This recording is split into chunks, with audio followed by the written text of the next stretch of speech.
Reason for that right now at 4:30, with gas prices soaring and more corporations putting sanctions on Russia, more countries, I should say, there is a push for these employers locally to take it a step further and let people work from home. Maybe less traffic right now. Joining us right now with more on this is ANGELI with marketing and the executive MBA program at the University of New Haven. Thank you very much for being with us this afternoon. Thank you, Mark. So we've been talking about, just moments ago, we were reporting that Aetna, Travelers, they're starting to bring people back into Hartford this week, today, in fact, thousands of people, which is certainly good news for a lot of the downtown businesses in the capital city. But then at times they're still offering a work at home option for some time of the week. What are companies doing right now as they try and evaluate what to do? Well, I think what we've learned is through the pandemic, we know remote work can be favorable. It's productive and it also allows a lot of flexibility. But as we're seeing with the tensions with the Ukraine, as they continue to fight the attacks on Russia, we're seeing gas prices increase. And this is hurting consumers. It's hurting their families as they're spending more money on commuting to work.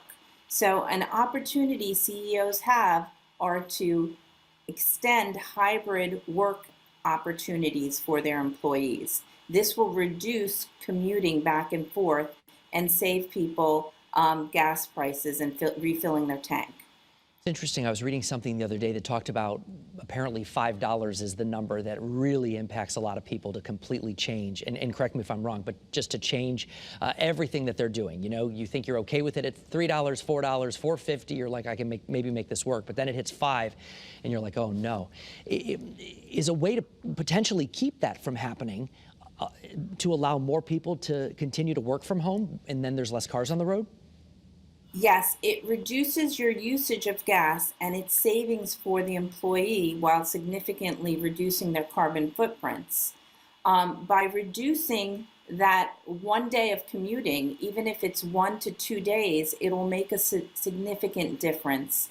And it's also showing that CEOs and the companies care about their employees. That's what's really important.